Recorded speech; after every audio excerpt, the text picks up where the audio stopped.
ঢাকা বিশ্ববিদ্যালয় প্রশাসন অধিভুক্ত সরকারি 7 কলেজ বিষয়ে অনাকাঙ্ক্ষিত ঘটনায় ইতিমধ্যেই আন্তরিকভাবে দুঃখ প্রকাশ করেছে এবং সকল মহলকে ধৈর্য ধারণ, সম্প্রীতি এবং সৌহার্দ্যপূর্ণ সম্পর্ক বজায় রাখার জন্য ঢাকা বিশ্ববিদ্যালয় এবং অধিভুক্ত সরকারি 7 কলেজের শিক্ষার্থীদের প্রতিও আহ্বান জানানো হয়েছে।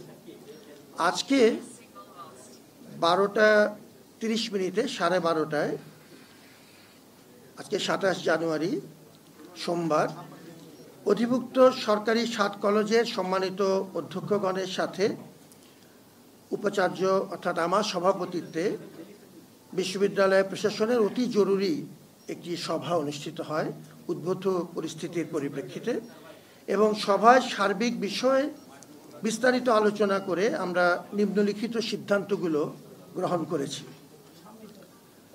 প্রথমত, ঢাকা বিশ্ববিদ্যালয়ের সাথে অধিভুক্ত সরকারি 7 কলেজের সম্মানজনক পৃথকীকরণের বিষয়ে সিদ্ধান্ত নেওয়া হয়েছে। আমরা অনারেবল সেপারেশনের পথে যাচ্ছি, যেটি আমাদের ঢাকা বিশ্ববিদ্যালয়ের শিক্ষার্থী এবং 7 কলেজের শিক্ষার্থীদের একটি কমন দাবি। অধিভুক্ত সরকারি 7 কলেজের শিক্ষার্থীদের ভর্তি কার্যক্রম এই সিদ্ধান্তের আলোকে পরিচালনা সংক্রান্ত পূর্ববর্তী যে সিদ্ধান্ত আমরা নিয়েছিলাম সেটি পরিবর্তন করে আমরা 1 বছর এগিয়ে এনে এবছর থেকেই অর্থাৎ 2024-25 শিক্ষাবর্ষ থেকেই ঢাকা বিশ্ববিদ্যালয়ের অধীনে আর ভর্তি না নেওয়ার ব্যাপারে সিদ্ধান্ত গ্রহণ করা হয়েছে।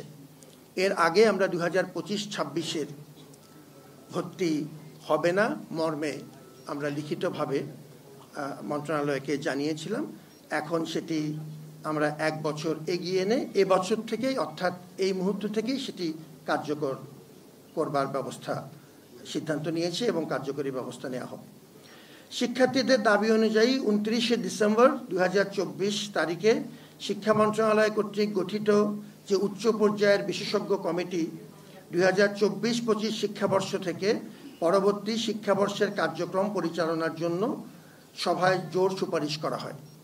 এই কমিটিকে আমরা অনুরোধ করছি আমাদের পরবর্তী কার্যক্রম শিক্ষা কার্যক্রম তাদের মাধ্যমে পরিচালনা করবার জন্য তারা যেভাবে সিদ্ধান্ত নেবেন এবং এই ক্ষেত্রে ঢাকা বিশ্ববিদ্যালয় প্রশাসন পূর্ণ সহযোগিতা করবে কমিটিকে।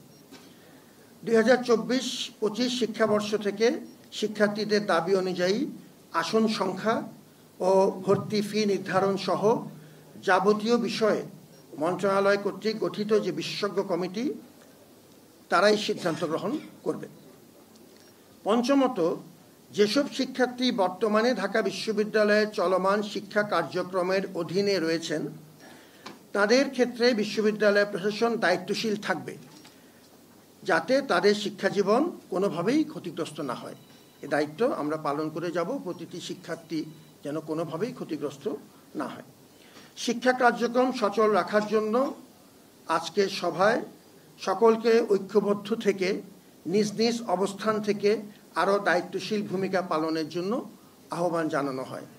আমরা একটি ক্রান্তিকালের মধ্য দিয়ে যাচ্ছি, আমাদের সকলের ঐক্য প্রয়োজন এবং আপনাদের সকলের সহযোগিতাও এজন্য একান্তই কাম্য। আপনারা সবাইকে ধন্যবাদ জানাচ্ছি এবং আপনাদেরকে আমরা চেষ্টা করব যে কোনো সময় প্রয়োজন অনুযায়ী আমরা যেন হালনাগাদ তথ্য আপনাদেরকে দিতে পারি। সবাই ভালো থাকুন, ধন্যবাদ। আজকে প্রশ্ন নেই।